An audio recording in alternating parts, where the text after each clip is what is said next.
લગભગ 15 થી 20 દિવસથી નંબર પ્લેટ વિનાના વાહન માટે ઝુંબેશ રાજકોટ સિટીમાં ચાલતી હતી. દર વખતે 100 થી ઉપર વાહનો નંબર પ્લેટ વિનાના અમે મળતા હતા.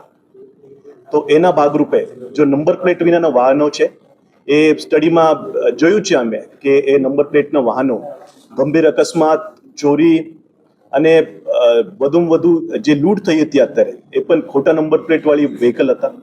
અને એના ઉપરાંત અમે હિસ્ટ્રીમાં પણ જોયું છે કે નંબર પ્લેટ વગરના વાહનો આતંકવાદી જેવી પ્રવૃત્તિમાં પણ સામેલ થાય છે. એટલે પબ્લિક સેફટી જળવાઈ રહે એ માટે BNSS 163નું જાહેરનામું રાજકોટ CP શ્રી બ્રિજેશકુમાર ઝા સાહેબે બહાર પાડ્યું છે કે નંબર પ્લેટ ના હોય તો જે જાહેરનામામાં કહ્યું છે કે નંબર પ્લેટ ના હોય તો એમને ઈંધણ મળશે નહીં. આ જાહેરનામા દરેક જે સિટીમાં પેટ્રોલ પંપ માલિકો છે એમના માટે છે અને વાહન ચાલકો માટે પણ છે.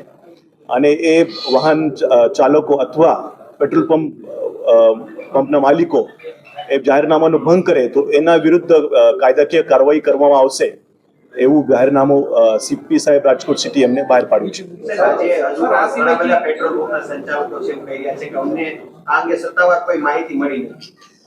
જે આજે જ એ જાહેરનામું બહાર પાડ્યું છે અને એ આપના દ્વારા પણ બધાને ખબર પડશે. અને અમે એ એક્સ પાર્ટે બહાર પાડ્યું છે, એની કોપી પણ અમે તમને આપવાના છીએ. અને એ જાહેરનામા જે છે એ બધાને અમલ કરતા રહેશે, બંદર કરતા રહેશે. આ પ્રકારના જાહેરનામાથી અમારે વ્યક્તિગત ઘર્ષણ વધી જાય એટલે અમે આમાં પડવા નથી માંગતા, એમને શું સંદેશો આપશો? આપના દ્વારા કોઈ બંદોબસ્ત ત્યાં રાખવામાં આવશે?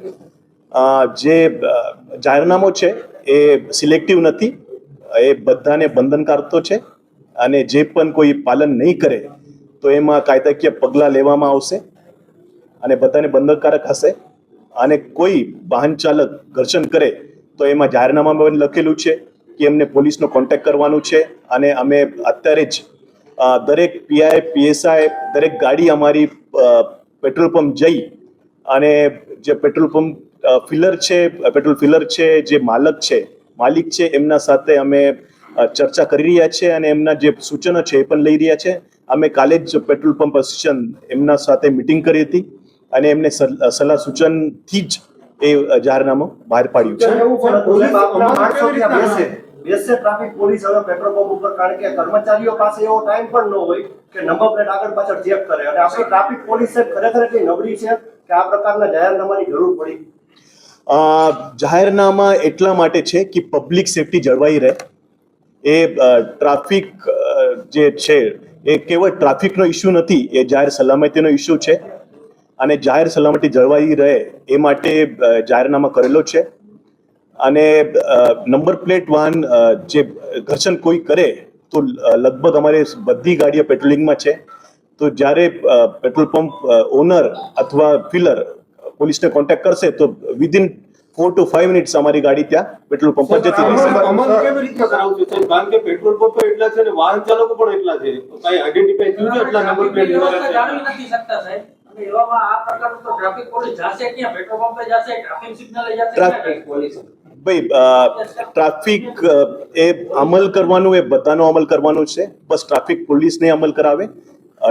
પોલીસ સ્ટેશન ના PIO, PSIO, ACP, DCP બધાને જ એ અમલ કરવાનું છે. નંબર પ્લેટ નહીં તો પેટ્રોલ નહીં, આ પ્રકારનું જાહેરનામું છે. કાયદાકીય કોઈ જોગવાઈ છે કે આ પ્રકારે નંબર પ્લેટ ન હોય તો પેટ્રોલ એ બધી કાયદાકીય જોગવાઈનો સ્ટડી કરીને જ આ જાહેરનામું બહાર પાડેલ છે.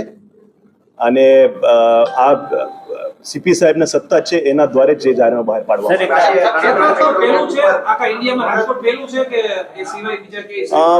ઇન્ડિયાને ખબર નથી, પણ ગુજરાતમાં તો મને લાગે છે રાજકોટ પહેલું છે. આજે ઘણા બધા પેટ્રોલ પંપ ઉપર છે તે હજુ પણ નંબર પ્લેટ વગરના વાહનોને પેટ્રોલ પૂરી આપતો હોય એવું આજે અમારા દિવ્ય ભાસ્કરના રિયાલિટી ચેકમાં જોયું. અત્યારે આજે એ જાહેરનામું બહાર પાડશે, સવારે પાડ્યું છે.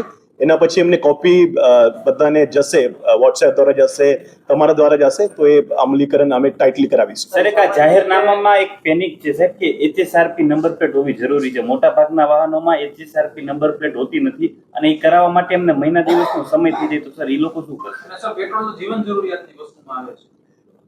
નંબર પ્લેટ લગાવવો જરૂરી છે અને HRSP જો નંબર પ્લેટ છે એ અત્યારે નથી, એ ઘણા બધા વર્ષોથી એ ચાલે છે અને એ બધાને જે નિયમ છે તો પાળવું જ પડશે.